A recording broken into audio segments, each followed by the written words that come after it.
Ladies and gentlemen, it's my great pleasure to welcome you to this forum event tonight, where our topic is what should the Million Man March mean for all Americans?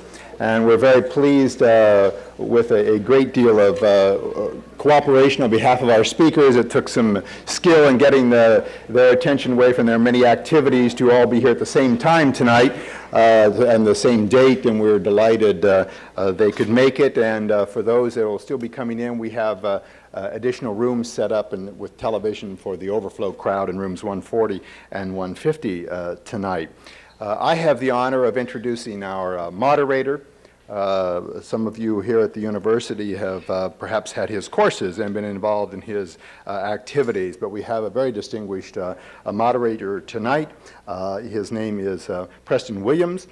He is at the Divinity School, where he has been acting dean, where he is the Houghton professor, and he has a long and distinguished career that we could spend a lot of time on, but we want to get to our topic. But I did want to mention that among his academic credentials, he did spend a little time in New Haven, Connecticut, from which he recovered before he got his PhD at Harvard University, and managed to see the light. He has served at a number of distinguished academic institutions around the country, but he found his way back to Harvard. He was at Boston University for one stint, and many, many posts internationally that he has held over the years. He also, by the way, is editor-at-large of the Christian Century. He's on the advisory board for the Martin Luther King Jr. Papers Project. He is a member of the editorial board of the Journal of Religious Ethics. This just gives you a flavor of the very extensive activities that he has been involved in his distinguished career. He's also an ordained minister with the United Presbyterian Church in the United States. Ladies and gentlemen, very proud to present Professor Williams.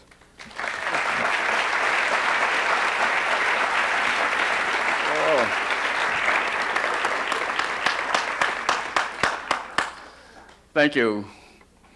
It's a pleasure for me to be here this evening to introduce to you Minister Conrad Mohammed and Professor Cornell West.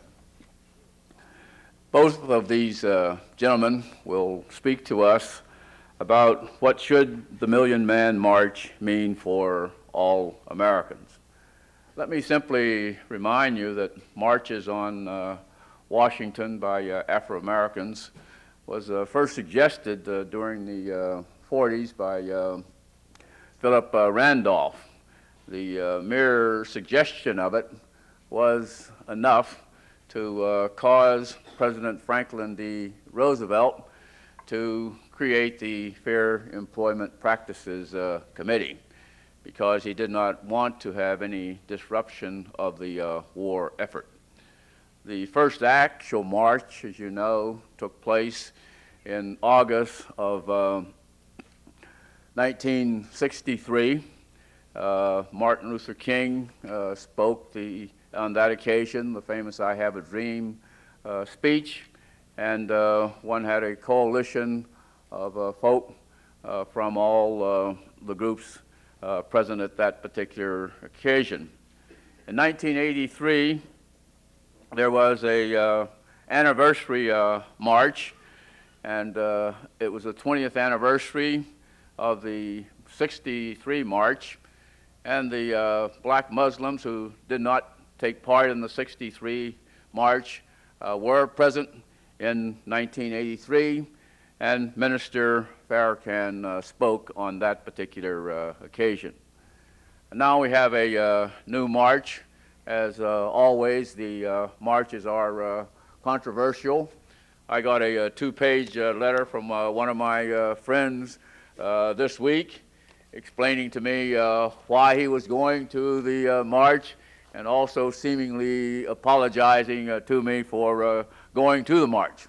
But nonetheless, he's going to be there, and I think he, like some others, have some questions that they want to raise about the reasons for going and what is the significance and the importance of the march, and that's why we are here this evening.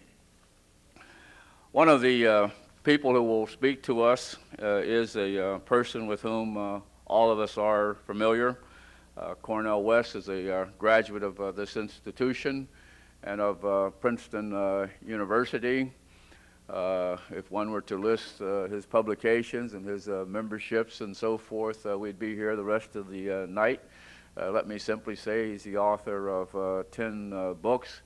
He's taught at several institutions, and he has come back home and is in the Arts and Sciences faculty, Afro-American Studies, and at the Divinity School. We also have as a presentator Minister Conrad Mohammed. He's a minister of the Nation of Islam, Mosque number 7 in New York City. He is a graduate of the University of Pennsylvania and Georgetown Law School. At both of these institutions, he was a student leader, was president of the University of Pennsylvania Black Students League, and an organizer of national black student conferences. In 1988, he was appointed by the Honorable Louis Farrakhan as the National Student and Youth Representative for the Nation of Islam.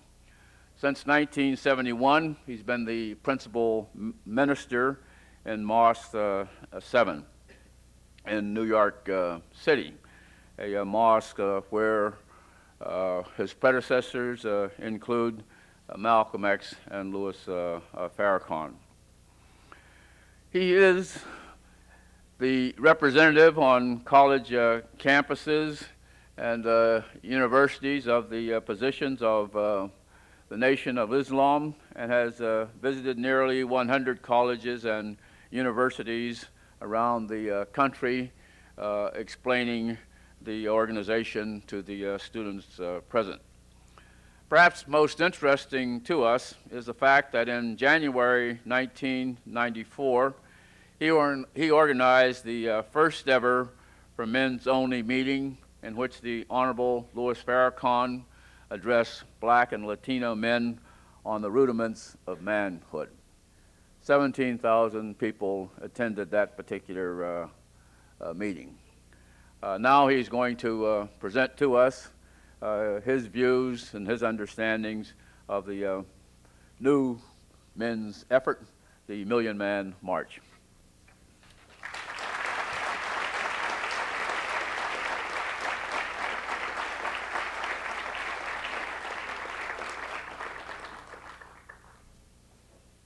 In the name of Allah, the Beneficent, the Merciful, the one God who came in the person of Master Farad Muhammad, and we forever thank him for blessing us with our beloved leader, teacher, and guide, the messenger of Allah, the most honorable Elijah Muhammad.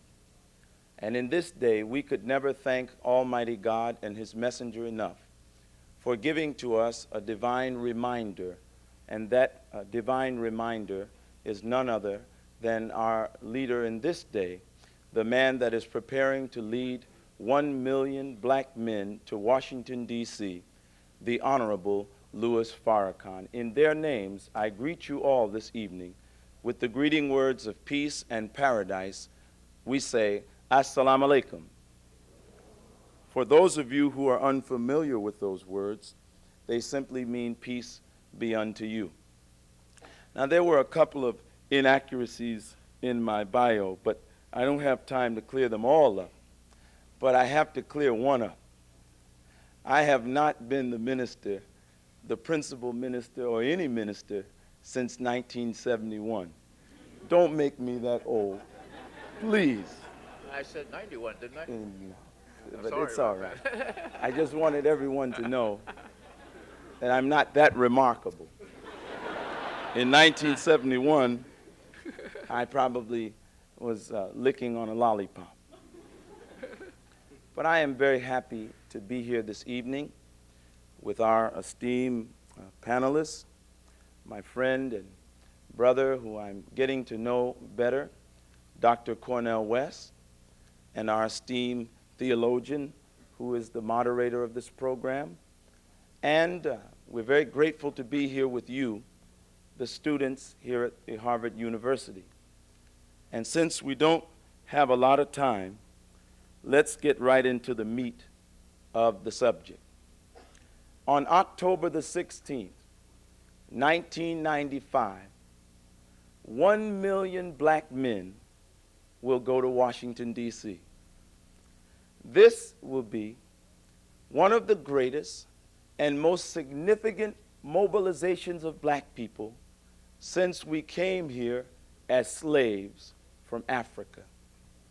Now, you know that in this country there have been great marches. The march on Washington in 1963, 250,000 people. Other marches, the march organized by the homosexual lobby in the early 1990s. Some say that was the largest march in the history of America. They say they had about 500,000 in the street. The Parks Department says about 300,000. But this march on October the 16th promises to be the largest gathering ever in this country and in the capital. Now that makes it significant. But when you consider the fact that it is a 1 million black man march, then it takes on epidemic proportions and needs explanation. The Honorable Louis Farrakhan has called this march. This march is that which he has received in the way of inspiration from God. He says that he cannot claim the credit for this march, but rather God inspired him to call this march. Looking at the condition of black people in general, and at the condition of black men in particular, looking at the racial polarization in this country, looking at the increased level of despair and hopelessness amongst black youth, he understood that something had to be done. Not something light, not something of no consequence, but that which was of enough consequence that could actually shake the consciousness of the black community and stimulate movement once again in the black community. When you look at the black community today, when you look at our people's condition, we need something drastic to take place. Today is not the day where we can sit on ideological islands and argue about what we agree with and what we disagree with. Today is the day that all black people and all people of goodwill that want to see the black community healthy, because in America, when the black community is healthy, then the country has a better chance of being healthy, because the black community in our present state represent the Achilles heel of this nation. The Reverend Jesse Jackson used to say that you can't hold someone in a ditch unless you linger there with them. And when you look at the black community, things that used to be isolated in the black ghettos now transcend black ghettos, so gangster rap is pumping in Newton as well as in Roxbury. Is that right or wrong? The Honorable Louis Farrakhan, understanding the time and what must be done, last year began the process of traveling the length and breadth of this country, speaking to over 150,000 black men, asking black men to stop smoking, stop drinking, stop misusing themselves, misusing their women, misusing their people, stop making babies and sending them to the white man to take care of them. We know this country placed us in a ditch, but we can't sit around and wait for them to get us out. We must pull ourselves up by the bootstraps, and if they don't give us bootstraps, we must make some ourselves. When you look at America, even though this march is some 30 years after the March on Washington in 1963, America is not better racially than she was yesterday. In fact, today she's worse. In fact, today America is more racially segregated than she's ever been before. Is that right or wrong? The attitudes in America, black to white, white to black, have hardened to the point today where they are actually brittle and in danger of breaking. We just witnessed yesterday in California a verdict in what is called the trial of the century, where a black man, O.J. Simpson, was acquitted of the murder of his white wife and an innocent man that showed up at the wrong place and at the wrong time. How could it be in America that black people and white people look at the same case, the same trial, hear the same arguments for 1 year solid in this country, but after the verdict is rendered, 70% of whites feel that O.J. is guilty, 70% of blacks feel that he's innocent. The differences around this trial are split down the middle according to race. There's a new pastime in America, and this speaks to why the Million Man March. There's a new national pastime. You know, baseball was the old national pastime. And in baseball, it's 3 strikes and you're out. But in the new Gingrich and conservative inspired America, influenced America, today in light of Rush Limbaugh, today in light of Bob Grant in New York, today in light of hundreds of little racial crackpots that have taken to the airwaves and are desensitizing to the people of this land, to their racist ideologies, causing more division, polarizing the country more. In light of that reality, we must call a Million Man March. We must declare a day when black men, the sleeping giant of this society, the giants with grasshopper complexes, get up from our sleeping condition, stand up, throw our shoulders back, lift our heads up high, and then march to Washington, D.C. and declare to ourselves, declare to our government, but first declare to our God that we are ready as men to shoulder the responsibility of our families and communities. This is why he's called this march. Oh, 1 minute. You think Baptist preachers talk a long time. In conclusion, there has been so much controversy about the Million Man March. But why should there be? The Million Man March is good for America. Well, some say we don't like the march, not because we don't agree with its principles. Everyone agrees that black men shouldn't smoke and drink and kill each other. Everyone agrees that black men should take care of their responsibilities. But we don't like the vessel, the vehicle through which God has used to call the march. Some have said that if the march is successful, Louis Farrakhan will achieve a certain degree of recognition and status in America. I close saying this. You don't have to worry, America, for if Louis Farrakhan can call 1 million men to America, if he can call 1 million black men to Washington, D.C., then he has already achieved status and notoriety in this country, and one more day cannot make him or break him. But I leave you by saying this. This march is not about Louis Farrakhan. It's not about the Nation of Islam in specific. It's about the black community. It's about black people. It's about the society in which we live. Can we continue in the way we're going? If the black man continues to be the Achilles heel of this nation, if he continues to be robbed of a chance to participate, of a chance to be the head of his house, a chance to be a provider, to be a breadwinner, to be a cultivator of his families and his community, then America's future does not bode well. There are 40 million black people in America. ignoring us, sweeping us under a rug, or building new jails will not get rid of the black problem. We must have a million-man march, and that million-man march has been declared by the Honorable Louis Farrakhan a National Day of Atonement. I can't stop. I guess I should stop, but you know,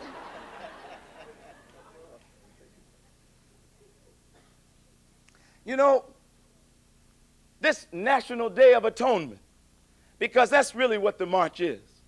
Some have been made to think that the march is some militant day where we will march on the Capitol of the United States and burn up the Capitol and tear up the Capitol. No, this is not the intention. The intention is to declare a holy day, a day of atonement. Right now, the Jewish community is in the midst of a day of atonement, a special holiday called Yom Kippur. If the Jews have sacrificed, if they have survived, if they have maintained their dignity through the years, through this Day of Atonement, then the Honorable Louis Farrakhan offers it to us as something that we should consider as stimulating growth and productivity in our community. And I finally close by saying this. All of our marches in the past have been geared toward demanding from government to do for us what they should do for us, but what they have consistently shown an unwillingness to do. The march in 1941 that was called by A. Philip Randolph, that never took place because he wanted an all-black march, and the threat of an all-black march in Washington was too much for Roosevelt. He gave in before the march even took place. But since that time, you have not had the kind of marches that we could use as black people to leverage our power. Our politicians are weak today. Our businessmen are weak today. Our entertainers are weak. Our community organizations are weak because the society that we live in views the black community as asleep, plugged into MTV, plugged into rap videos, high on drugs, high on alcohol, involved in criminal activity. But what if we can put 1 million black men in the streets? Then we can speak to the Democrats. We can speak to the Republicans, not as those seeking a place at the master's table, but masters of the table. If we put 1 million men in D.C., I will close. And then we will come back with more. Thank you.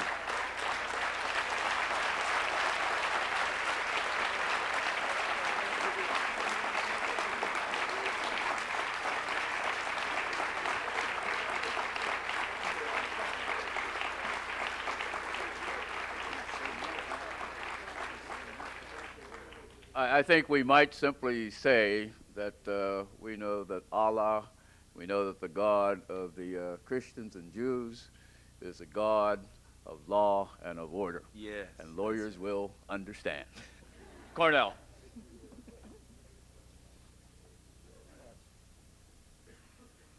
Always a pleasure to be here at the Institute of Politics at the John F. Kennedy School of Government. I'd like to thank each and every one of you for coming out tonight. Look forward to our dialogue and conversation. I'd like to thank my friend, colleague, comrade, mentor, Professor Preston Williams, distinguished professor at the Divinity School for over 25 years. Let's give him a hand, please.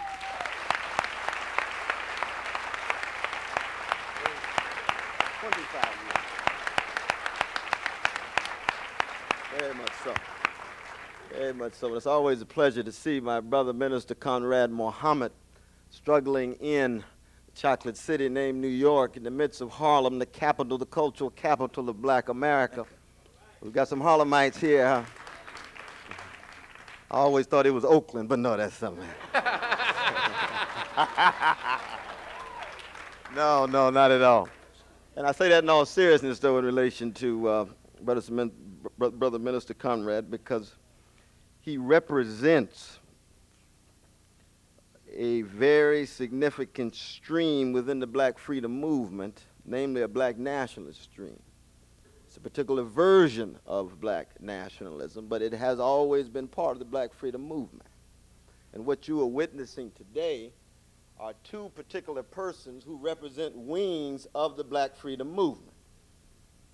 I represent a radical democratic wing that goes back to Ida B. Wells Barnett and A. Philip Randolph and Martin Luther King Jr. and Fannie Lou Hamer and Ella Baker. Appreciate that.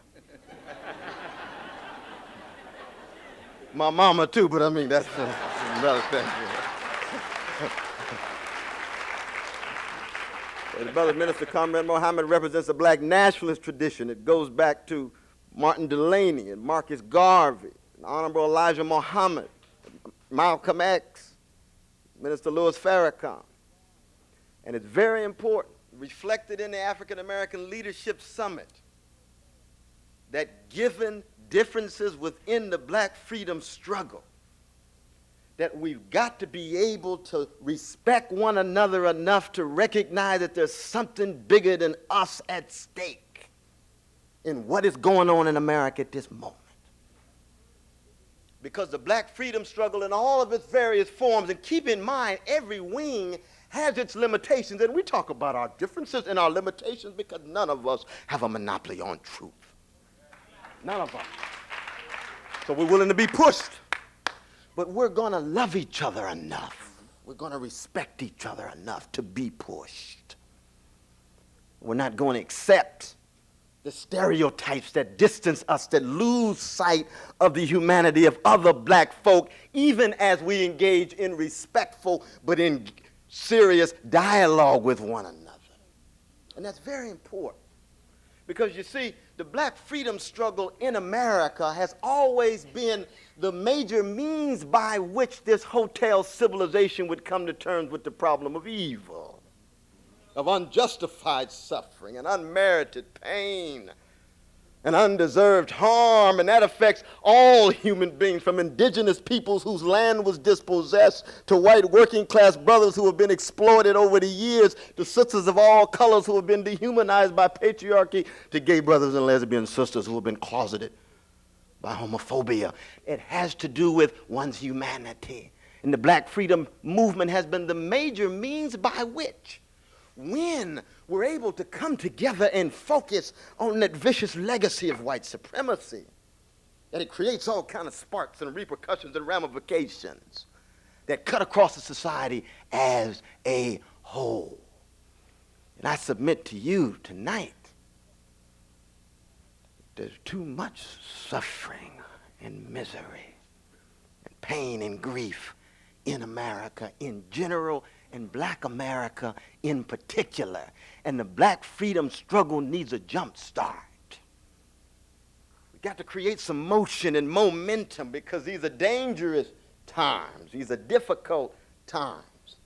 Most of us would agree that black men in our society are the most underrated, unappreciated, vilified, and defamed.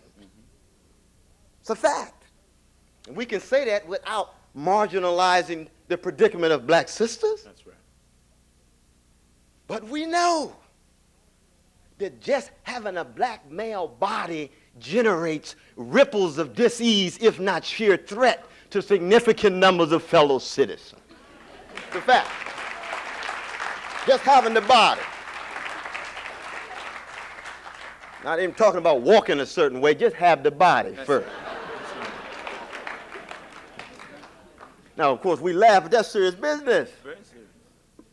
Very serious. My son's 18 years old, just having the body. Police, surveillance, disrespect, disregard. And then be a self-loving, self-respecting black man, already potentially subversive in America, speaking one's mind, trying to be a truth teller and a witness bearer, which is to say, standing up for the best of what foremothers and forefathers taught us, be they in Mississippi and Alabama, Georgia, Texas, or Arkansas. Don't get too comfortable at Harvard. Don't get too comfortable. The suffering is still going on. Of course, it's going on here at Harvard as well, but not as intense as where Brother Minister Conrad Mohammed renders service every day in Harlem. So the question then becomes, how do we talk about a black united front and black operational unity that acknowledges difference but highlights something bigger than any of the individuals or the groups? This is what the African Leadership Summit has been struggling with. We've had 4 meetings now. We debated. Mr. Louis Farrakhan called the march. We said, should we claim it or should we not? Mr. Louis Farrakhan, what is the march about? Is it for the Nation of Islam only? No. Is it for black nationalists only? No. Here's the black nationalists, but is it for black nationalists? No, not at all. What is the nature of the call? The nature of the call is that America is drifting in a right-wing, cold-hearted, mean-spirited direction, and there has to be some massive demonstration of moral outrage to let the powers that be know that we know what's going on, and we're not going to stand for it. We're going to stand tall. Not going to stand for it. And there's so many folk who sympathize and empathize with the suffering, but are world weary. They're tired, they're cynical, they're fatalistic, they're pessimistic. And it is understandable, but inexcusable. We do live in decadent times, no doubt about that. There's a little decadence in all of us. You can't be in America and not have decadent elements in you. There's no doubt. The hedonism, the narcissism,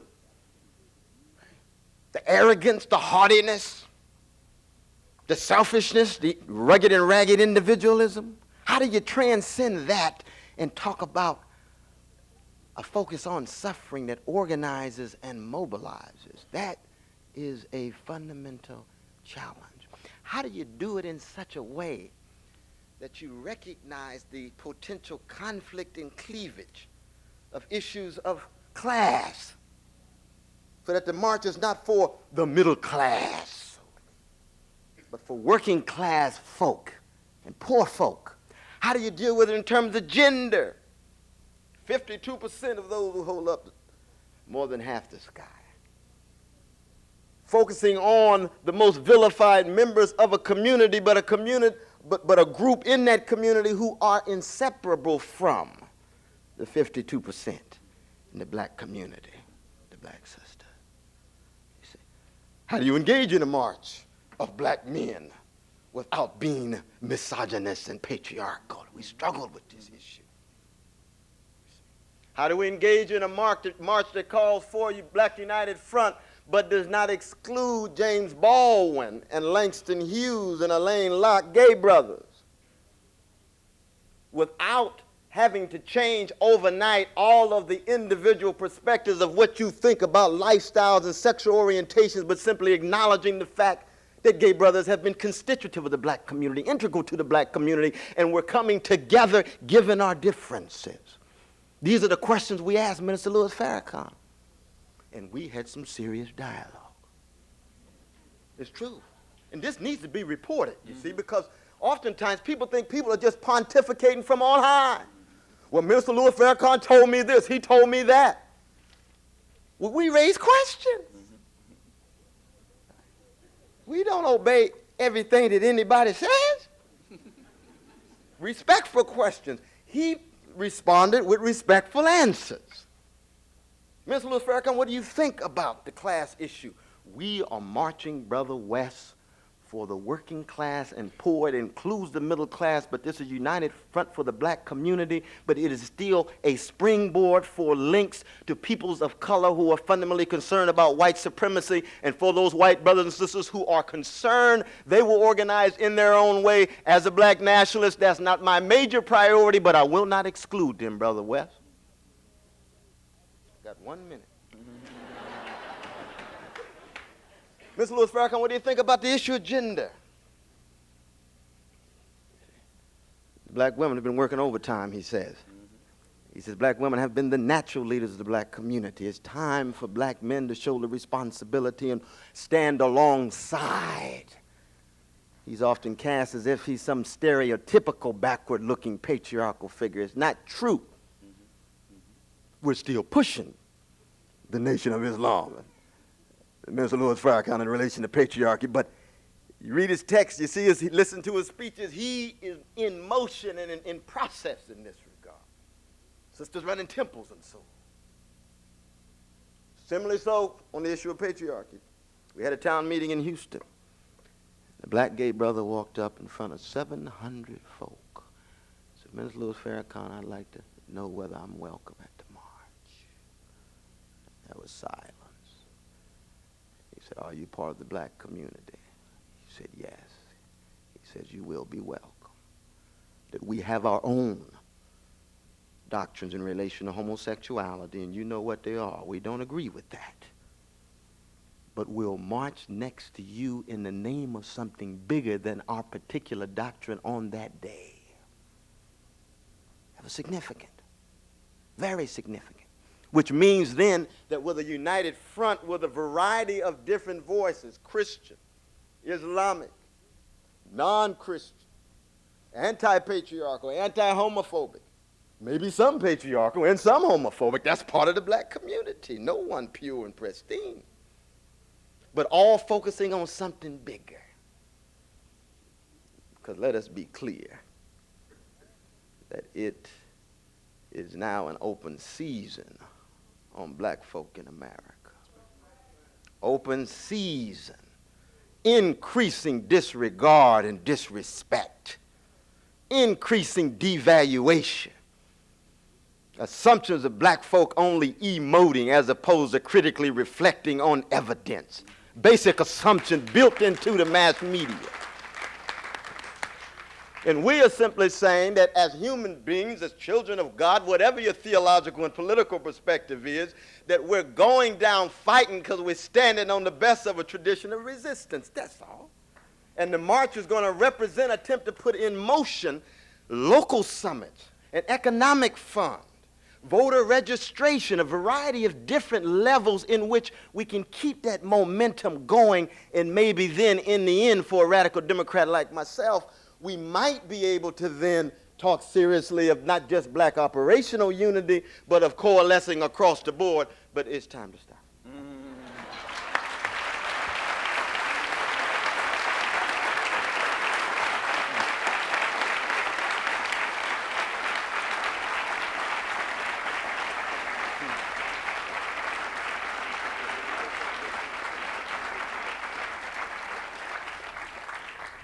We have held our speakers to the time in order to give you an opportunity to direct your questions to them and for them to respond to the concerns that you have.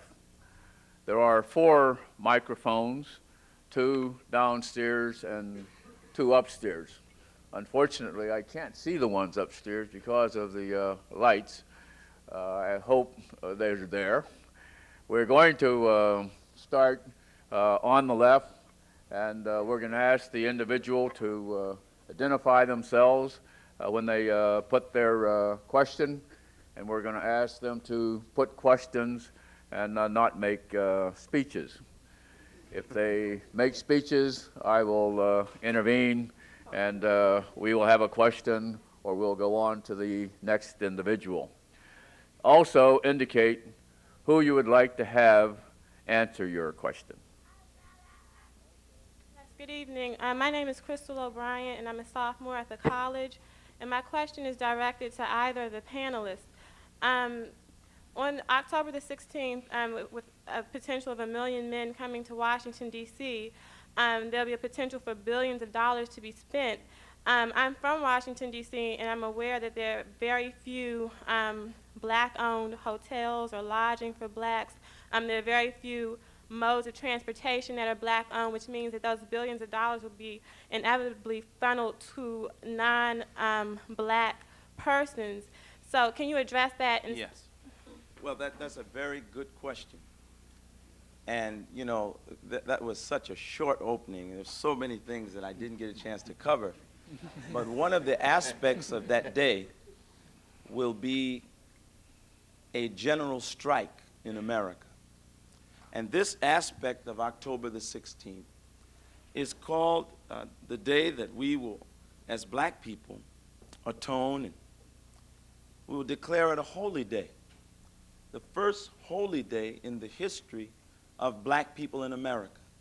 I was with other brothers in the music industry, and they pointed out how others have their holy days. And we know from our experiences in this society that certain religions, certain cultures, certain ethnic groups have holidays and holy days that are specific to them. But the black man and woman, we don't have that kind of thing. We can celebrate Easter, we can celebrate Christmas, but these are folkways and norms and customs that in the Nation of Islam we believe we should grow out of because of what they represent. So on that day, the Honorable Louis Farrakhan has asked that every black man and woman in America stay at home from work, stay at home from school. Don't spend money in America. Don't participate in the American society. We have met with the National Football League players, and we hope that on that day, when Monday Night Football comes on, there will be no black athletes on the field. We hope on that day, listen, no black rappers, no black singers, no black anything in America on that day. And this will send a signal to America that if you're not sure you want us, Mr. Gingrich, this is what America looks like without us. And when you look at our history in America, you would not have a stoplight without us. You would not have a gas mask. You would not have open heart surgery. You would not have blood plasma. You would not have so much. Now, your question specifically. Naturally, we don't own a lot of bus companies. Naturally, we don't own any air companies, commercial airlines. But we do own some. And we have taken the precautions and done everything in our power to enrich every black bus company, every black travel agent, every black person that could benefit in ancillary industries from our travel. We will have to spend some money with Amtrak, some money with Continental, some money with the airlines. But if on that day 1 million men can go to Washington, what it will stimulate and what ripples it will send across the country will justify what we have spent. There's just no other way. And lastly, in D.C., unfortunately, there was only one really black hotel, and the Howard Inn. And it's unfortunate that that hotel has to close. And so since I'm at Harvard and you're some of the best and the brightest, then we hope that instead of leaving here merely seeking a job, particularly some of you in the business school, will go down to Washington, D.C. in some of these cities and put your knowledge to work for black people so that we can keep some of these vital institutions open in our community. That is the only way that we will be respected and honored as equal people in this society. Thank you. All right. Let me say that the program is going to end at 9:30 this evening. Good evening. My name is Margaret Fortune. Dr. West, I'm a fellow Sacramentan. Yes, God bless you. My question is directed towards both of the panelists. Dr. West, you brought up the issue of how women, black women, will be included in this march. How do you all envision black women being supportive of our men in their endeavor in Washington? Well, I appreciate the question. I think that Brother Ms. Louis Farrakhan and a host of others recognize that black women are one of, if not the most creative groups in America. They come up with a variety of different forms of protest that affirm the attempt to overcome black suffering. So on the one hand, there's going to be black women who do, in fact, engage in various forms of gatherings. There will be others in homes. There will be others in community centers. There will be others in daycare centers. variety of different men. We can't even begin to conceive of the creative ways in which black women will say, look, these black men are marching for the black community in particular and actually concerned with suffering in general, and that though we may not be there, we do affirm. On the other hand, as we know, black women are also one of the most independently and critically minded groups, which means that more than likely there's going to be some black sisters who say, I'm marching anyway. That's true. And Brother Mr. Louis Farrakhan said, look, we're not turning the sisters away. Well, let me add that you're absolutely right, Dr. West. There are many reasons why we have asked the men to go on that day. And the first and foremost reason, sister, is that we're not going to exclude you. We're going for you. In fact, it was Harriet Tubman that marched on the Underground Railroad. Be brief. Yes, I will. But this is an important point, because some will attempt to say that this march is excluding black women. But in truth, it's for black women. And it's to encourage us as black men to stand up and do our jobs by our women, our children, and our communities. So that's very important to know. Thank you. Thank you. Upstairs. Hi, my name is Paul Friedman. I'm a freshman at the college. Mr. Muhammad, you signified October 16th as a black equivalent of Yom Kippur, Day of Atonement. It seemed in the closing end of your speech that you were making links between, or making references to strong links between the black community and the Jewish community. How do you respond to the fact that in the past few years, the Nation of Islam has been associated with anti-Semitism? Well, I would say that, first of all, much of what has taken place in the last 11 years, this whole controversy between the blacks and the Jews with specific reference to the Nation of Islam has taken place within the last 11 years. It was 1984 that this began. And I would say that much of this has been encouraged and fueled by the media. It has not been nearly what it has been made out to be. There are some theological differences. There are some political differences, some philosophical differences. But while we have differences with members of the Jewish community, we have great respect for the Jewish community, and the Honorable Louis Farrakhan on numerous occasions has pointed this out. It's unfortunate that the press only seeks to raise a few statements that were taken out of context and continues to use them. But dialogue has started. Dialogue will hopefully continue. But sometimes it takes a new generation. Sometimes it will take young Jews like yourself to initiate and be involved in the kind of dialogue that can bring about change for the future. All right. Over here. Good evening. My name is Nkosi. I'm the co-chair of the Black Graduate Student Association at MIT and a member of the National African American Student Association. I don't have a question. I have an invitation for Dr. Cornell West and Brother Minister Conrad Muhammad. The National African American Student Association will be holding our second National African American Leadership Summit, Student Leadership Summit in DC on October 12th through the 15th to coincide with the Million Man March. On October the 14th, we will be holding a leadership briefing in which we will present to the elders in our community a national youth agenda in which we will be working on up until that point in time. And what we'd like to do is extend an invitation to the two of you to be a part of that, and it will be taking place at the Howard University Hotel from 12 to 1:45 on Saturday, October the 14th. Thank you. Yes. Good evening. My name is Elmani Viney. I am a history major at Boston College, a senior. I'm also a member of Kappa Alpha Psi Fraternity Incorporated.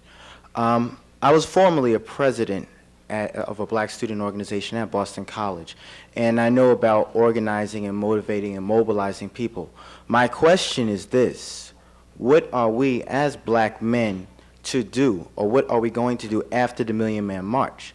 Because Brother West, you touched upon this some about certain things that are trying to keep the momentum going. I think that is very important, because one thing I do not want to see is us go down and march and gain trust and then what happens afterward? I would like to see policies and structures incorporated afterwards. What are your opinions on that?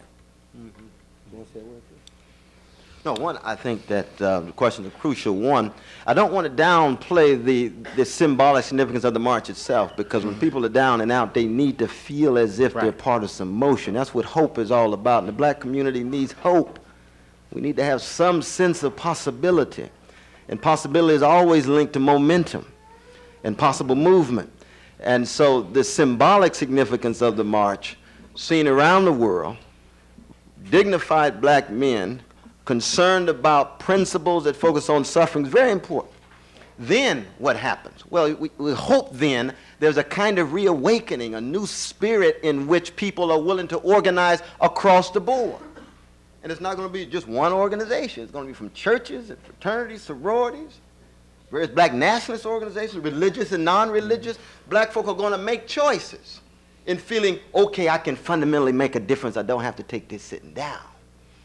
It won't be every black person, no, but it will be more than it would have been if we didn't have the march.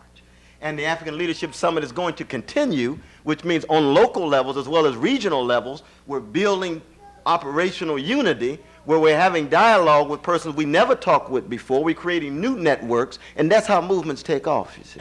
Just to jump in on that, October the 16th is a symbolic day, yes. But of course, symbolic days have great significance. As Professor West said, when you feel as bad as we do so often, we need some time to gather together as brothers. How many of you were here when the Honorable Louis Farrakhan spoke in Boston last year to, I think, 2,500 black men? How did you feel being in the room with 2,500 of your brothers, nobody smoking, nobody drinking, everybody in love with each other? But let me just say this also, that there are some tangible things that have been announced that will spring forth from the march. Number one, out of 25,000, out of the 1 million black men that will be in D.C. on that day, we will ask 25,000 black men to take on a child that is presently on the adoption or on the help me out here. The list to be adopted. The foster care and adoption roles.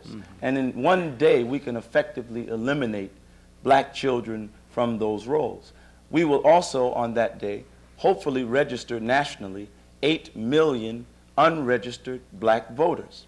We will also, on that day, yes, and with this decision in the O.J. Simpson trial, registering to vote and serving jury duty has to become a greater priority to all of us.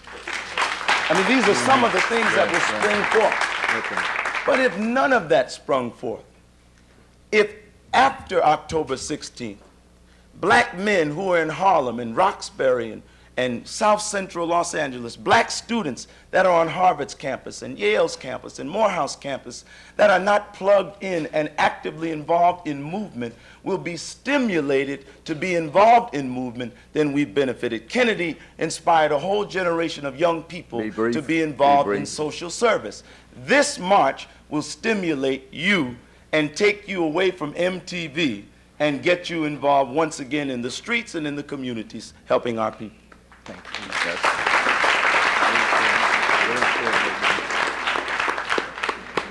you. It's yours.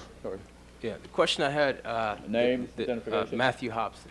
The question I had, the brother here kind of touched upon it, but I would like to focus the question. It's an old question that's been around for a long time, but I would like to bring it to you straight. How does the march go about addressing the problem that the African community, i.e. African American community, have in reacting as opposed to a proactive position?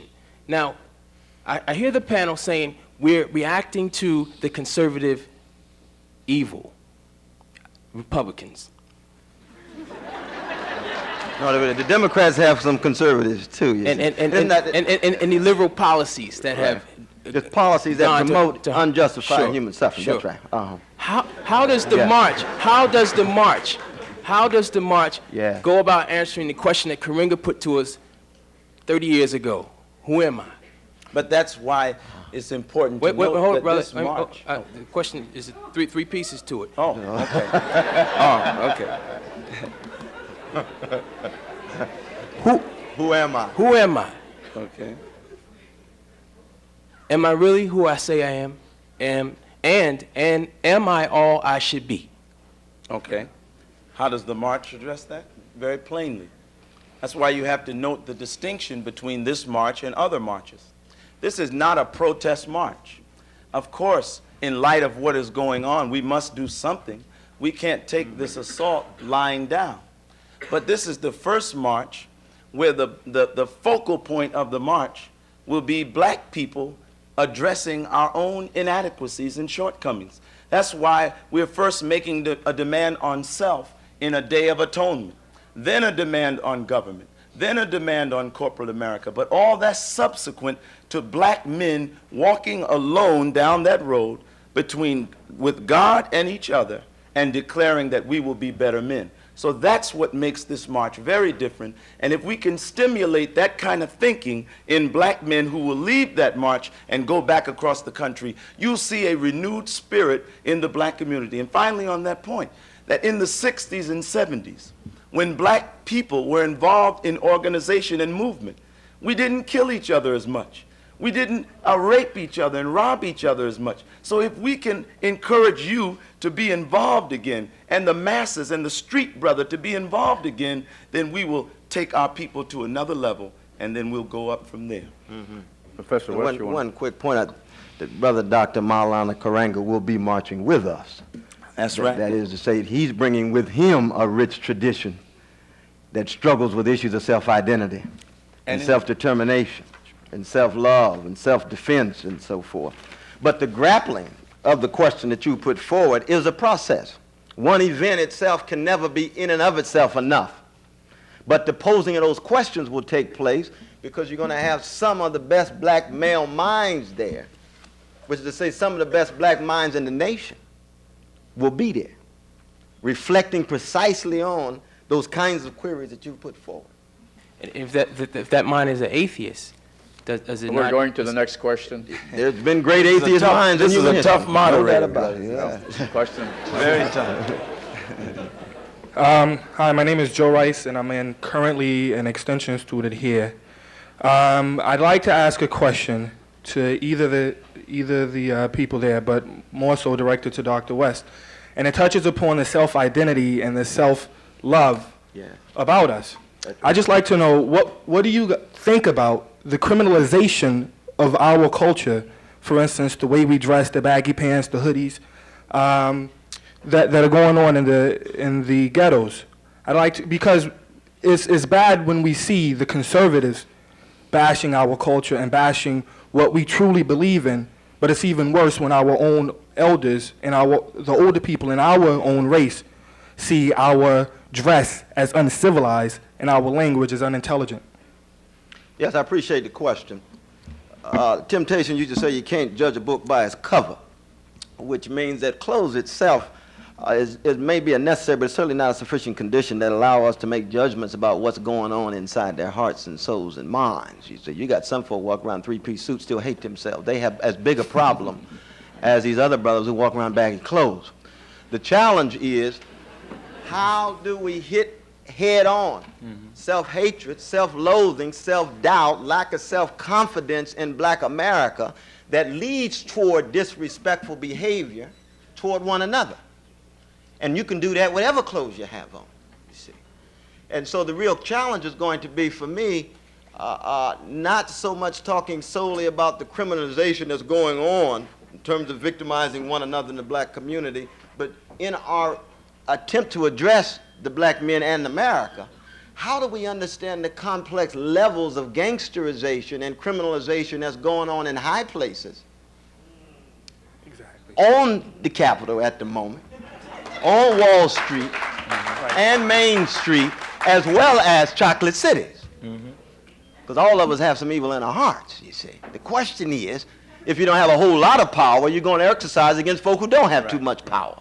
If you've got a tremendous amount of power, then you're going to engage in policies that's going to have devastating impact on people. So we've got to broaden this notion out of gangsterization and criminalization, even as we keep the focus on responsibility in the black community, but accountability for corporate America and the most wealthy and the most powerful in our societies. Mr. Mohammed, did you want to say something? Well, I think the professor did a very good job. All right, next question. Go ahead. Hello, my name is Stephen Huff. I'm a freshman at Harvard this year. This seems like a simplistic question, but I'm just curious.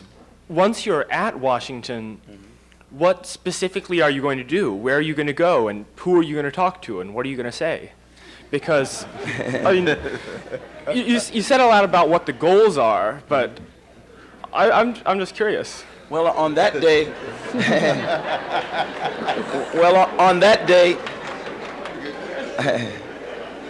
on that day, we will speak to the world. Keep in mind that that will be the time that people will be in the country from all over the world commemorating the 50th anniversary of the United Nations. And won't it be interesting around the world that in 1995, 1 million black men found it necessary to amass in Washington, D.C. To speak to the conditions facing black people in this country. Not only will we be speaking to the world that day, but let's look at the broadness of the march. Because in the broadness of the march is an answer to your question. We have Dr. West. We have Dr. Benjamin Chavis, who is the former director of the NAACP. For those that want to know what are women's positions where the march is concerned, Dorothy Height, the president of the National Council of Negro Women, has endorsed the march. How many people ever thought you'd see Mrs. Height with the Nation of Islam? So times are changing. These times are changing. We have every major fraternal organization in this country has endorsed the march. The Alphas, the Kappas, the Omegas, the Pan-Hellenic Council, including the sororities, have also endorsed the march. So there's much that will take place on that day, and experts in every field, that is to say, the issues that are facing black people will be addressed by experts in every field, from political prisoners to the assault on affirmative action to sexual abuse, disrespect of our women. And on that day, some women will speak at the march. Maya Angelou will speak at the march on that day. Queen Mother Moore will speak at the march on that day. Rosa Parks will speak at the march on that day. And we have invited the widows of Malcolm X, Dr. Martin Luther King, and Medgar Evers. So this will be a great day for the world. Next question. Yeah. Fred Burkett, Graduate School of Education. You know, when I first saw the newspaper, the Muhammad Speaks paper, which talked about having a 1 million man march, I said, gee, that's really going to be nice, and I mean, I wanted to be there. But you see, there's going to be a lot of folks who, I mean, when you think about it, they literally can't take off from their jobs and head down to D.C., number one. Number two, has it been thought that for the folks who can't make it down there, why not have, just like yesterday, at 1 o'clock, everybody knew where they wanted to be at 1 o'clock yesterday. All right? So if people could get off the tees and do things they wanted to do yesterday to go see what was happening with OJ, why not then you know, kind of add something to it and say, look, for you folk who just can't make it down here, for folk who have jobs where if they take off one day, they may not have a job to come back to, why not then incorporate where at 12 o'clock or 1 o'clock, just take 15 minutes of your day and observe what we're doing down here in Washington, D.C. I think it's important that the minister should consider that, because I think you put yourself in a position to where people feel as though, well, if I can't be there, I guess I'm nowhere at all. And that can't be the case at all. So that would make an impact. Number two, let me just say one other thing. You mentioned about fathers adopting or families adopting children, all right? And I think that's a noble thing to do. Now, I'm a parent. I've been a parent 15 years. I have a black son, okay, 15 years old, and a daughter as well. My point is this. It took 15 years, for 15 years for me to get my son to where he is now, and I'm still not finished. I figure I got another 15 years to keep him going to the next level. My point is, it's good that we're asking people to adopt these children and to take them on, but sometimes I tend to think that we tend to take on these big projects that actually end up projects that can't be done, rather than saying, look, can you first take the children that you have and do the best with what you have? Yes. And then after you've done the best with what you have, then go to your neighbor, then go to your churches and all the other things and do it that way. I think we have these big things, and then what happens is when people can't do them, people just walk away and say, that's too big, it's impossible to do. Okay, excellent point. But listen, out of 1 million black men, surely we can find 25,000 black men that will make that sacrifice. Yes, today, it is proper to start with your own children, but we live in such a very sick society that, you know, when we take care of our own, but there are so many others that are neglected. What about when our own meets that one that no one took care of 20 years down the road in an alley and on a street corner, and that one that had no one takes ours from us? So today we've got to go back to extended family. Today we've got to sacrifice. Today we've got to recognize the African principle that it takes a village to raise a child. Do you understand? Now lastly, because I have to address that, sir. This is why we're calling October the 16th the Day of Atonement, Holy Day. America guarantees everyone the right to freedom of religion. That's one of the reasons they founded this country. So if we say as black people that on this day, this is our holy day. There was a meeting last Tuesday in Washington, D.C., where the top religious leaders in black America declared October the 16th a holy day. We must grow to the point where we don't ask America, can we have a holiday, but we declare a holiday, and if they deprive us of our right to do that, the national black lawyers have declared that they will fight anyone's case that loses their job for exercising their right to religion. They have volunteered to do it free. So we're prepared for it. I'm glad you addressed that. All right, the next question. Greetings. I am Adrienne Anderson, doctoral student at Boston University. I would like to direct my question to Dr. West. The media has largely ignored the Million Man March, or it has made derogatory statements about, in connection with Minister Louis Farrakhan. Do you believe this has hurt the participation in the march? No, actually, I think it's backfired and it's led toward an increase of interest in black America. We saw yesterday the very deep levels of distrust and suspicion in black America of the criminal justice system. So you got a little relief, and some even were elated when you got what was perceived to be a victory in a system in which black people are often victory-less. And this is also true in relation to the mass media. There's a deep level of suspicion in black America of the mass media, precisely because the mass media has often been part and parcel of the attacks and assaults on the black community. And that doesn't mean that the mass media doesn't have its own legitimate concerns and so forth and so on. And it ought to be able to bring criticism to bear as we bring criticism to each other. But I think what we've seen is because Minister Louis Farrakhan is such a controversial figure, and because he's been demonized and viewed as this exemplary anti-Semitic figure in America. You remember Minister Louis Farrakhan has been compared to Hitler for 11 years. He's never called for the physical attack of one Jewish person. His language and his rhetoric has created pain in the Jewish community. And all persons who are concerned about suffering and pain have to address that. But he's never called for any physical attack. He's never talked about putting Jews together and burning them up and so forth. But he's cast as Hitler. Mark Furman can talk about burning all black folk. All black folk, right now. And he's just a rogue policeman. You see what I mean? Now that doesn't mean that you don't bring critique to bear on Minister Louis Farrakhan from your own perspective. Be brief. Yeah, okay. Thank you. Right. Well, you see the point I'm making? Yes, I do. It's a very important point because it's not a matter of letting anybody off the moral hook, but it's a matter of being fair and playing the game by one set of rules, you see, and acknowledging that even as persons have views that you may disagree with and bring critique to bear, that they're also focusing on something else where you confuse. All right. And you know, Up in the question, back. My name is Mark Diaz. I'm a first year at the college. Question for either of the panelists.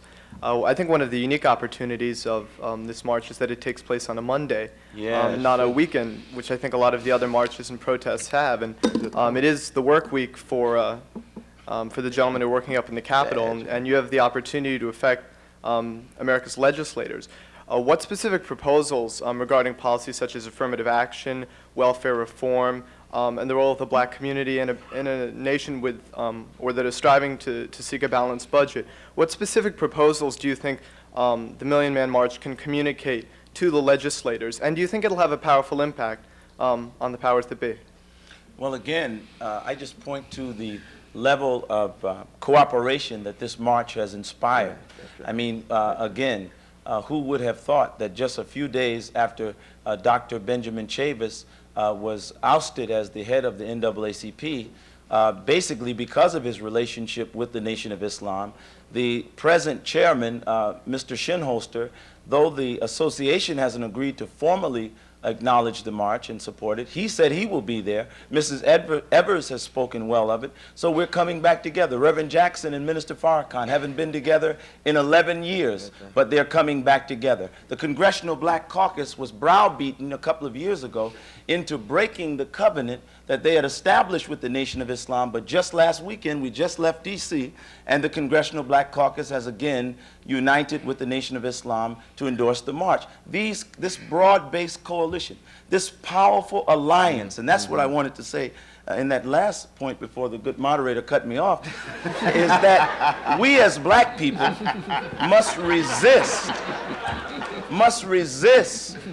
the imposition upon us that in order for us to meet, in order for us to talk, in order for us to work together as black people, we have to take some litmus test and ask the question, well, do you agree with everything Minister Farrakhan says? We have to declare the right as independent people to say we may have disagreements within the black community, but that's our disagreement. You have no right to say to us that we can't meet with each other because we need a multifaceted approach to the problems that afflict our people.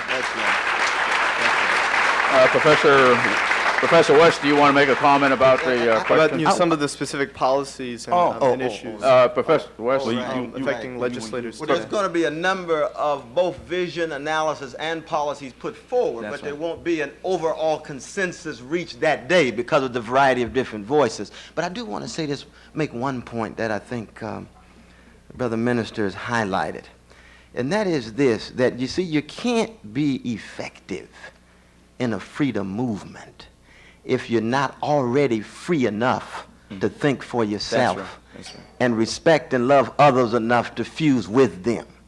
The black freedom movement itself has been based on folk who were spiritually free enough to love other black people and others such that they're willing to live and die for them. So that freedom is linked to a spirituality, linked to a love and a service that Fannie Lou Hamer represents, that John Coltrane represents in the artistic form. And that's what we're talking about.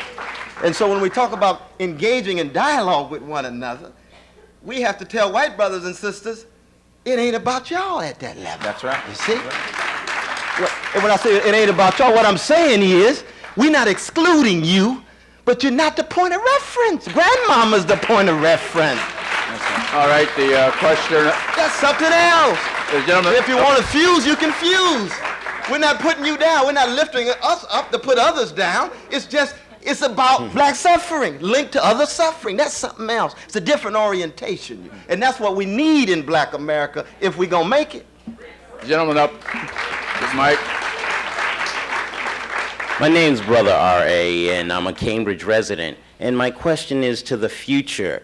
Will there be a Day of Atonement, 1996, Yes. 97? And the second question is, you mentioned most of the black male fraternity orders endorsing this particular march. Now, there is a ninth fraternity order, Sigma Phi Pi, or better known as the Boule, Vernon Jordan, Ron Brown. Are they endorsing this particular march also? Well, I can't say. I don't know that Mr. Brown has. I know that some have said that President or Vice President Gore at a black journalism conference said that he supported the goals of the march. So that's as far as I know of the administration's support of the march. However, I did have a chance to meet President Clinton at the Congressional Black Caucus dinner, and he said some things about the march that I won't say at this point, which says the administration is aware, and of course you would expect them to be if they were expecting to entertain 1 million visitors in October. All right. My name is Keith Taylor. I'm from the Ed School. I'm representing Newark, New Jersey, Harvard, Connecticut, Alpha Phi fraternity. My concern lies with the brothers on lockdown right now in prisons all over the place. How are we going to get across to them what we're doing on that day? And how are we going to get across what we're doing that day is for them? Yes. First of all, in answer to your question, yes, this Day of Atonement will take place every year. Atonement has to do with the washing away of sins. Now, you know, when you leave this place tonight, you might make some new sins. Remember, you're taking away time from other questioners. Okay, but the point is, but this is an important part of the march, Day of Atonement. So each year we will celebrate and recognize the Day of Atonement, okay? The brothers in the prison will also, on that day, recognize a Day of Atonement. And prisons around the country are preparing for this kind of day. And the administrations have, for the most part, been cooperative. And many dedicated brothers say, whether the administrations are cooperative or not, they will acknowledge and recognize the Day of Atonement. Is there any possibility of a satellite hookup with the brothers in the prison? Well, there will be coverage, I'm sure, from every major network, and we will be broadcasting this throughout the world. There are satellite hookups and transmissions that will feed throughout the world. All right. My name is Steve. I'm Steve Marshall. I'm a second-year graduate student in the Department of Government. I have a bit of a skeptical question, so before I raise this question, I want to say that I'm in solidarity with what you're trying to do. I plan on being in Washington on the 16th. But Reverend Muhammad described this movement, or this march, as a day when black people would take responsibility, take moral responsibility. And Professor West described it as a day when we would express moral outrage. And it occurs to me that these are two radically different agendas. One, perhaps consistent with the conservative political program that's going on right now, which the other agenda seems to be attempting to critique. And so my question is, can this march be about both and be effective? No, I appreciate that question, Brother Steve. I think that we have to think dialectically about this march, which means there is the interplay of personal responsibility and social accountability. So that when you hear voices from the Nation of Islam, they will be talking about the accountability of America in relation not just to white supremacy, but a vast economic inequality, corporate power unedited, unbridled, unregulated. At the same time, there'll be persons like myself or a similar voice coming out of the radical democratic tradition that will talk not only about the accountability of corporate power, but the personal responsibility of black folk to engage in forms of personal and interpersonal relation it's empowering. So we're moving back and forth jazz-like, you see. We're jazz-like. We can't afford today to be narrow ideologues. That's right. Today we must grow, we must evolve. So you will see a conglomeration of ideas expressed on that day. But keep in mind the sequence is, first the demand is on self, then the demand is on government, and then on corporate America. But we must start with self. Wouldn't it make a lot more sense for black people in America to... You haven't identified yourself. My name is Don Keeney. Wouldn't it make a lot more sense for black people to begin to take steps in transcending the Manichaean intellectual and moral vision that they have for so long based themselves upon, which is only leading them more and more into their own racism and their own hegemonic and fascist agenda in this country? When you say Manichaean, You mean some dualistic perspective so that resistance against white supremacy is Manichaean because you have to deal with the assaults on black beauty and black intelligence and black moral character? No, not at all. That the black freedom movement has never been one of truncated perspective or a shrunk moral imagination. It's always been one to recognize we'll keep a focus on white supremacy. We will give white brothers and sisters a chance to fight against white supremacy. And we hope there'll be a significant number of Lydia Maria Childs and John Browns and others. But we're going to keep a focus on white supremacy until it disappears. And that's not Manichaean at all. That's rational. That's normal. That's human. And then linking it to other forms of oppression. So it's not Manichaean at all, though. I think that the tradition that you're talking about is much more rich and complex than you give it credit for. But you just say your name was Don King. Is that what I heard? That's fascinating. That's fascinating. You know, let me just say that one of the peculiarities about racism is that the racist mentality seeks to blame the victim for fighting back. In other words, for the Honorable Elijah Muhammad said that for every action is an equal and opposite reaction. All that you see in America that is called black racism is really only a response to white racism. And so the racist that got the racism started has to take note of himself before he can critique someone that's merely responding to conditions and to an atmosphere that he's been placed in. I just like to say one more thing. In the first place, what you have just said is classic Manichaeanism, and also during your talk, you made a statement at one point that black people wouldn't have to come to the table at the master's table. They would come to the table as the masters. See, I think you revealed yourself very plainly there. Well, no, but I think what he meant was as a equal I think he meant what he said. participant Shall we who's not listen to subordinated what by the someone speakers are else. saying? That's human. That's human, to want to be an equal participant when resources and goods and services are being divvied up. That's not a matter of Manichaeanism at all. It's a matter of having equal status at the table. That's what democracy is supposed to be about, though. Yes. And why is it that when black people develop a mindset and a determination to vie with others, when a fighter trains, he doesn't train to tie. A runner doesn't train to tie. Every people trains to exercise authority and control and power with their neighbor. Doesn't mean that you exclude someone else's humanity, but it means that you must vie for a slice of the pie for yourself and your own people. And if we don't do it for our people, how can we expect others to do it for us? Your people have done it for you. We've come to the conclusion. There are three people at the microphone.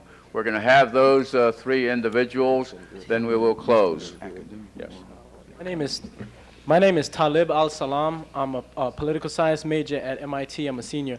My question is this. I noticed that in looking at the course of black history, that we have a problem with our educational system and our economic system. I want to know what are your political views as a radical democratic wing and your political views as a militant black nationalist on the remedying of those two concerns. And also, I noticed that there has been a discussion about reparations in the past. Now, does this Day of Atonement and this Day of Personal Responsibility, is that compatible or incompatible with the rhetoric of reparations that has been put forth by the nation? It's not at all incompatible.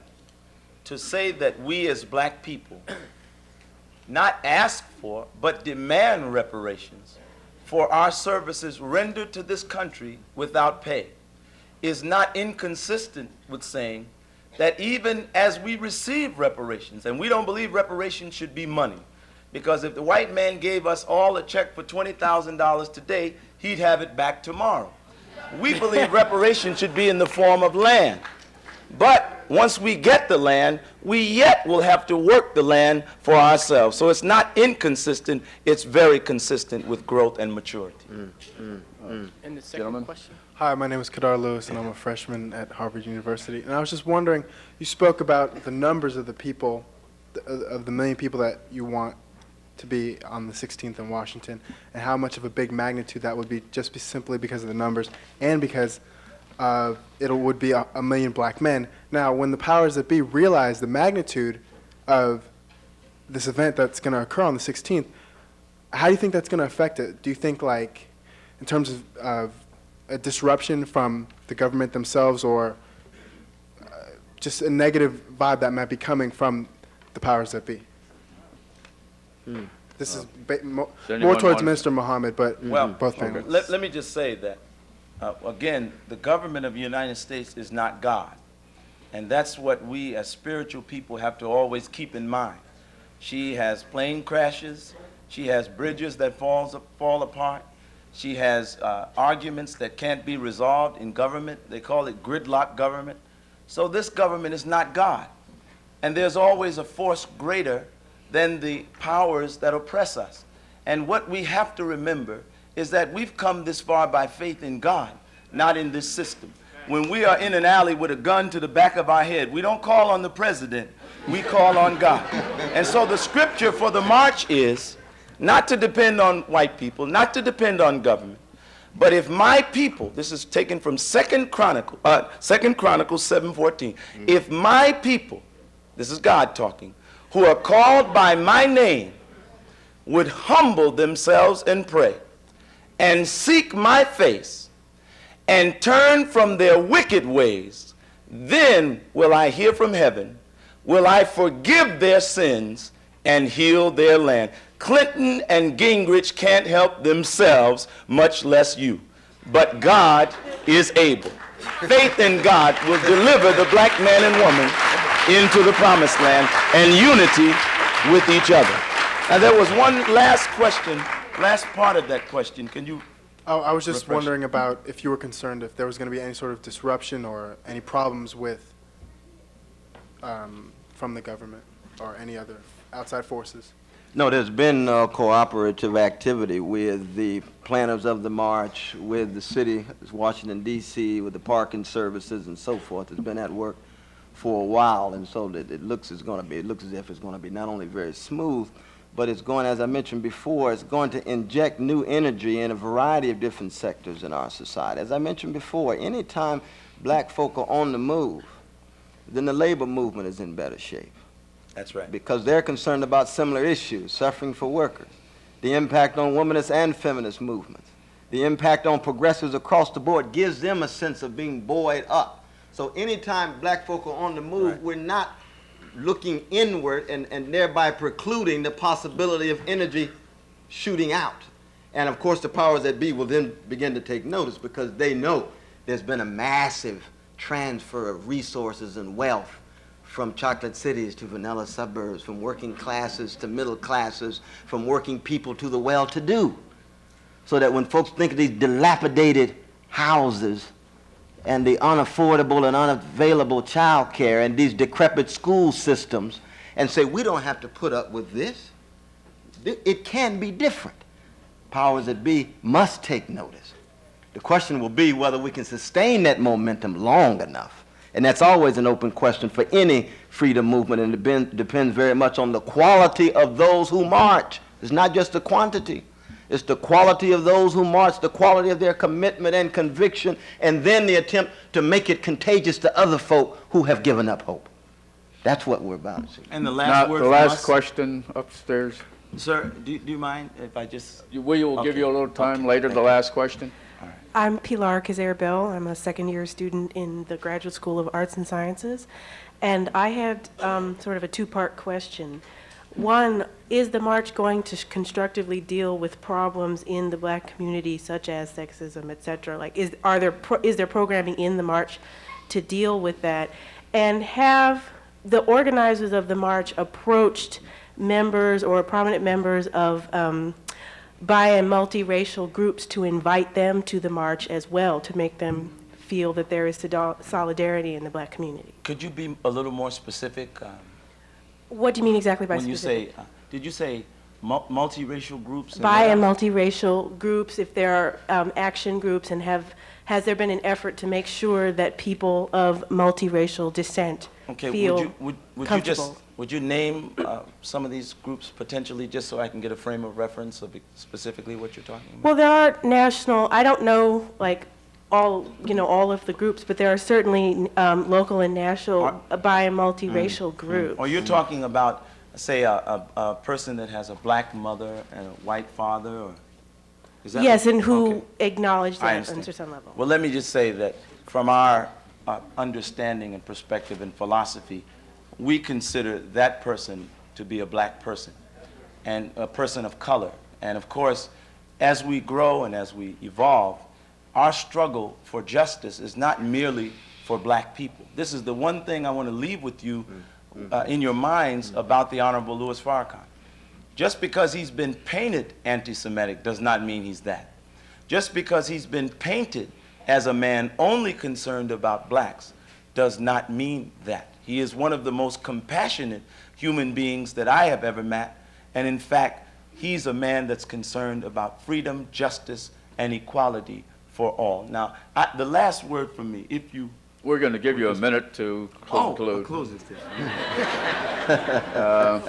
And the first part of the question, will the march have specific programming to deal with issues of racism and color and sexism in the black community? Okay. Absolutely. In fact, again, keep in mind, sisters, this was something we decided to do. This was inspired of God through the Honorable Louis Farrakhan, and he asked us as men to do this in recognition of how we've treated you and handled you. So that's a glaring admission that something's wrong that needs to be righted, and it's certainly not going to be a male chauvinist gathering, power movement in D.C. Okay? Now, following the close, there will be persons outside with further information and brochures about the march and some suggestions about how you may be involved if you so care to. I want to give each one of the presenters an opportunity to give a concluding remark. We're going to limit to a minute. And he's tough.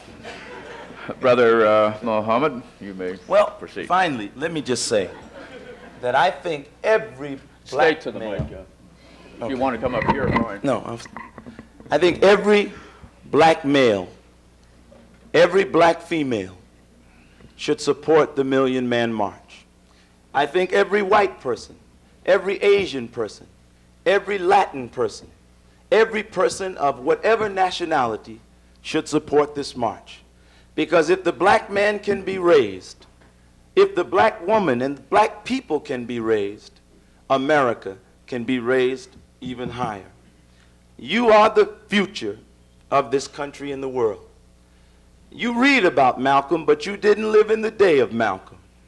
You read about Garvey, you've read about Booker T. Washington, W.E.B. Du Bois, Noble Drew Ali. You've read about all the greats, the Black Panthers, Huey P. Newton, Eldridge Cleaver, Fred Hampton, Mark Clark, but you didn't live in that day. We don't want your activism, your contribution to your people's rise to be limited to a movie or a book club. You must involve yourself in the struggle.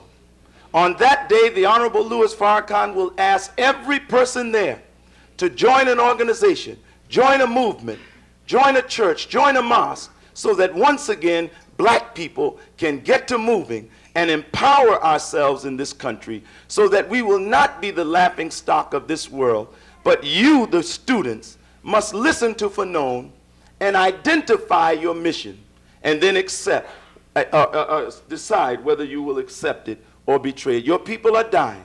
They're not in the ivy-covered walls of Harvard. They're in the streets suffering, and they're depending on you, the talented 10, to lift them up to where they belong. Thank you. I will see you on October the 16th. How many of you will be in Washington, D.C.? Raise your hand. But don't wait till then, because in Boston, working with Minister Don Muhammad and Professor West and Brother Siddiqui and many of the community leaders, we have a local LOC, a local organizing committee. We want you to call that number tomorrow, area code 617-445-3098, and say, I'm a Harvard Would you student. repeat the phone number, Yes, and then you may sit down. 445-3098, and say, I'm a Harvard student, and I want to give my expertise to the movement. One of your Thank former you, black presidents. thank you, thank you. They got to know this. One of your former black presidents, listen, quickly, we don't have time. One of your former Harvard graduates, who was a president of the Black Student Organization, has not only become a member of the Nation of Islam, but he is the right-hand man of the national director of the Million Man March, Dr. Benjamin Chavis, and that brother, some of you may remember, Brother Zaire Ali. So get involved.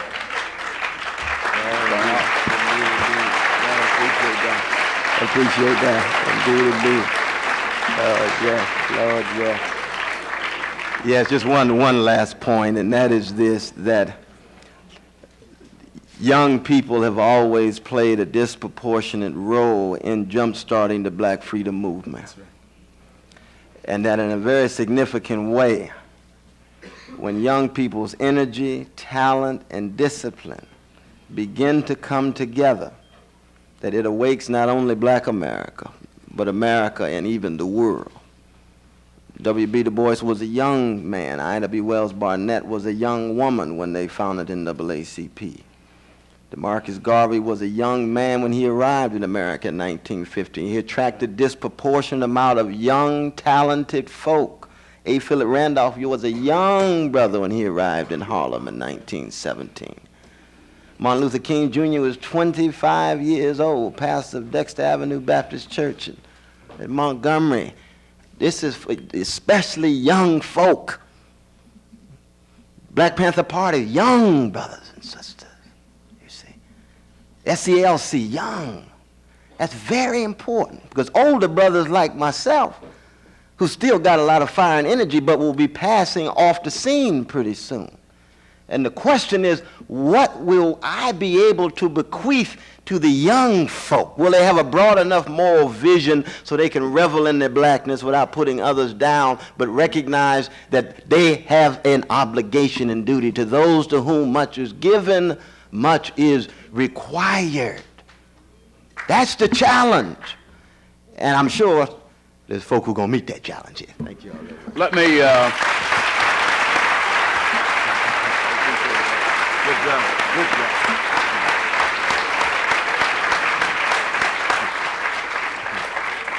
Let me, on your behalf, thank the Harvard Black Students Association, the Kennedy School Black Student Caucus, and the Institute of Politics Student Advisory Committee for sponsoring this program. And remember that persons will be outside with information for those of you who want to enlist in the march or have other questions answered before you enlist in the march. And we want to thank especially Minister Conrad Mohammed and Professor West for their participation. Good night.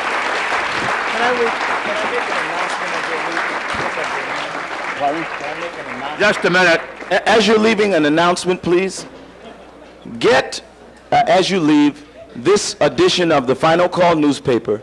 The title is Next Stop DC. You can get all the information about the Million Man March and listen to Minister Farrakhan every Tuesday on Channel 19, Cambridge Cable, from 6 p.m. to 7 p.m.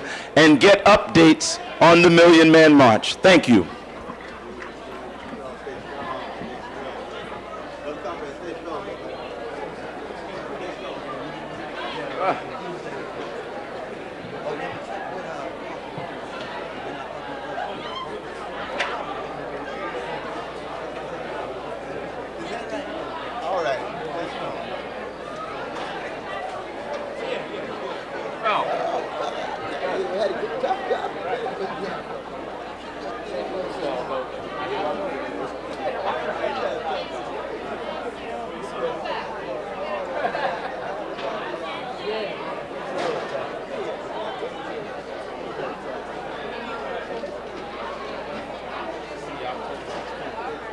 Good job. Brother, before I go home, let me just say thank you. It's a pleasure. Thank you. Thank you.